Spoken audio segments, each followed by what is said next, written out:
పల్నాడు జిల్లా నర్సరావులో కూటమి అభ్యర్థి శ్రీ లావు శ్రీకృష్ణదేవరాయలు సోదరి రాణి రుద్రమాదేవి ఎన్నికల ప్రచారంలో దూసుకుపోతున్నారు. ఎన్నికల ప్రచారంలో తన సోదరుని గెలిపించాలంటూ ప్రజలను అభ్యర్థిస్తున్న రాణి రుద్రమాదేవితో మా ప్రతినిధి Ramesh face to face.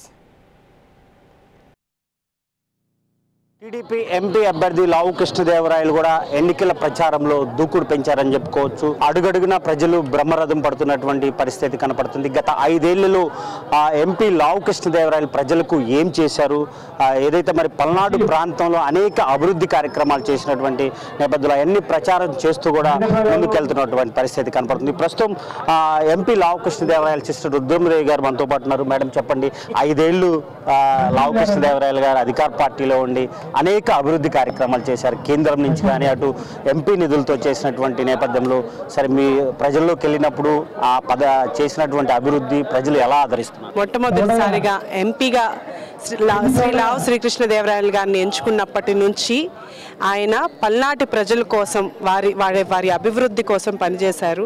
Palnadu ప్రజలు ముందుగా అన్నిటికంటే ఎక్కువగా సమస్యలు ఫేస్ చేసింది తాగునీటి సమస్య, సాగునీటి సమస్య. మొట్టమొదటిసారి ఆయన పార్లమెంట్లో అడుగు పెట్టినప్పుడు, ఆయన పదవి తీసుకొని పార్లమెంట్లో అడుగు పెట్టినప్పుడు ఆయన రైజ్ చేసిన క్వశ్చన్, నాగార్జున సాగర్ కట్టింది మా పల్నాడు ప్రజలు, కానీ అందులో ఒక్క చుక్క కూడా మా పల్నాడు ప్రజలు అందుకోలేకపోతున్నారు. ఇప్పుడు దాకా న్యాయం జరగాలి అంటే మాకు వరికపురసాల ప్రాజెక్ట్ రావాలి. దానికి కావాల్సిన పర్మిషన్ తీసుకోవడానికి వైల్డ్ లైఫ్ ప్రొటెక్షన్ నుంచి కానీ అటవీ శాఖ నుంచి కానీ ఆయన అనితర సాధ్యమైన కృషి చేసి అన్ని డిపార్ట్మెంట్లో నుంచి పర్మిషన్స్ తీసుకొని ఈ రోజు ఆ ప్రాజెక్ట్ కి శంకుస్థాపన చేశారు. ఈ ప్రాజెక్ట్ ఫినిష్ అయ్యే నాటికి 1.5 ఎకరాలకి సాగునీరు, అలానే 2.5 లక్షల మందికి తాగునీరు వస్తుంది. అలానే కేవలం వరికపురసాల ప్రాజెక్టే కాదు, ప్రాజెక్టులు అన్ని ప్రాంతాల్లోనూ చేపట్టి 88 వాటర్ ఫిల్టర్లు ఆయన సొంత డబ్బులతో 30 లక్షలు పెట్టి ఇప్పుడు వైసీపీ అనేక సంక్షేమ పథకాలు అందిస్తున్నాయి. క్షేత్రస్థాయిలో బటన్ నొక్కి దాదాపు 130 సార్లు ఆ సంక్షేమ పథకాలు అందించామంటున్నారు. ఈసారి లావు కృష్ణదేవరాయలకి ఎందుకు ఓటేయాలంటే ఏం చెప్తారు? ఆయన చేసిన అభివృద్ధి గురించి చెప్పాను మీకు. ఇప్పుడు దాకా 5 సంవత్సరాలుగా ఆయన వాటర్ నీరు అందించడానికి చేసిన ప్రాజెక్టులు కానీ, అలానే ప్రభుత్వ ఆసుపత్రులు ఏర్పాటు చేయడానికి కానీ, అలానే ఆయన స్కూళ్లు పెట్టడానికి, చిన్నపిల్లల భవిష్యత్తు, మన పల్నాడు ప్రజలకి భవిష్యత్తు బాగుండాలి, యువతకి మంచి అవకాశాలు ఉండాలంటే మంచి చదువు, మంచి విద్య అందాలి, అలానే మన హైవేలు బాగుపడాలి. ఇలా ఆయన ఆయన ఎంపీగా ఉండి ఆయన ఈ రోజు పార్లమెంట్లో 270 సార్లు సుమారు మాట్లాడారు. మన ప్రాంతపు సమస్యల గురించి, మన ప్రాంతం యొక్క ఇబ్బందుల గురించి ఏ ఒక్క ఎంపీ అయినా తెలంగాణలో, ఆంధ్రప్రదేశ్లో ఇన్నిసార్లు వారి సమస్యలు కేంద్రం దృష్టికి తీసుకొచ్చి నిధులు సేకరించి ఇన్ని ప్రాజెక్టులు చేపట్టారు అనిపిస్తే తప్పకుండా మీరు ఆలోచించండి. నాకు తెలిసి అయితే నేను తెలంగాణ, ఆంధ్రప్రదేశ్లో ఏ ఎంపీ కూడా ఇంత నిర్విరామ కృషి వారి ప్రజల కోసం చేసింది లేదు. అలాంటి మనిషి ఈ రోజు మన పల్నాడు ప్రజల కోసం గెలవాలి, మన ప్రజలు గెలవాలి, మన ప్రజల అభివృద్ధి గెలవాలి అని మరొక్క మారుగు నుంచున్నారు. అలాంటి మనిషిని గెలిపించాలి అని చెప్పి నేను డోర్ టు డోర్ క్యాంపెయిన్ కి అన్ని కాలనీస్ కి, అన్ని వార్డులకి, అన్ని పల్లెలకి వెళ్ళటం జరిగింది.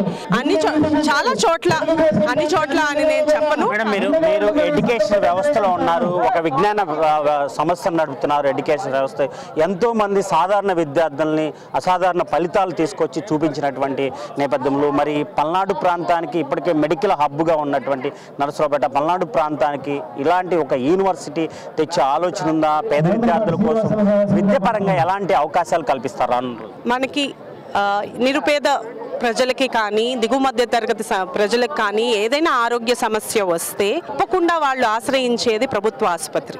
అలాంటిది మనకి నర్సరావుపేటలో మంచి ఆసుపత్రి లేకపోవటం వల్ల మన పల్నాటి ప్రజలు ఏదైనా వెళ్తే గుంటూరు వెళ్లాల్సి వస్తుంది, లేకపోతే హైదరాబాద్ వెళ్లాల్సి వస్తుంది. కాబట్టి అలాంటి సమస్యని పూరించాలని మనకి ఇక్కడ పిడుగురాళ్లలోనే ప్రభుత్వ ఆసుపత్రి స్టార్ట్ చేయడంతో పాటు 500 కోట్లు వెచ్చించి మెడికల్ కాలేజ్ కూడా స్టార్ట్ చేశాము. అది ఆల్మోస్ట్ పూర్తయిపోయింది. 2024లోనే ప్రారంభం కాబోతుంది. అది గుర్తించి అందరూ తప్పకుండా అంటే వైసీపీ వాళ్ళు అనేక విమర్శలు చేస్తున్నారు. ఎంపీ నిధులు కాదు, అది రాష్ట్ర ప్రభుత్వం తెచ్చినటువంటి, ఎంపీకి సంబంధం లేదంటూ కూడా విమర్శలు చేస్తున్నారు. ఇది ఎలా చూడాలి? నేను దానికి సరిపోను మాట్లాడటానికి. అది రాష్ట్ర ప్రభుత్వ నిధులైనా కేంద్ర ప్రభుత్వ నిధులైనా ఉపయోగపడింది ప్రజలకి. అలా మీరు ఆలోచిస్తే బాగుంటుందని అనుకుంటున్నా. తీసుకొచ్చింది ఎంపీ కాబట్టి మన ప్రజలకి ఉపయోగపడింది కాబట్టి అలా ఆలోచిస్తే బాగుంటుందని నేను అనుకుంటున్నాను.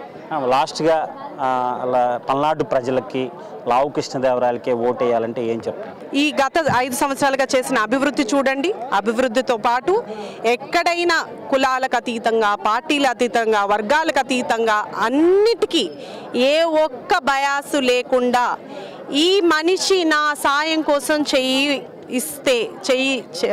చెయ్యి కావాలని వస్తే ఇవ్వకుండా ఇంతవరకు ఈ 5 సంవత్సరాల్లో లేరు. అలాంటి వ్యక్తిత్వం ఉన్న వ్యక్తికి మనం ఓటేసి గెలిపించుకుంటే మన ప్రాంతం అభివృద్ధి, మన ప్రాంతం యొక్క సంక్షేమం మంచి చేతుల్లో ఉందని నేను భావిస్తాను. అందుకని మీరు అలాంటి వ్యక్తిని ఓటేయాలని కోరుకుంటున్నాను. ఇది పరిస్థితి మొత్తంగా చూసుకుంటే పల్నాడు ప్రాంతంలో టీడీపీ జోష్ పెంచారని చెప్పుకోవచ్చు.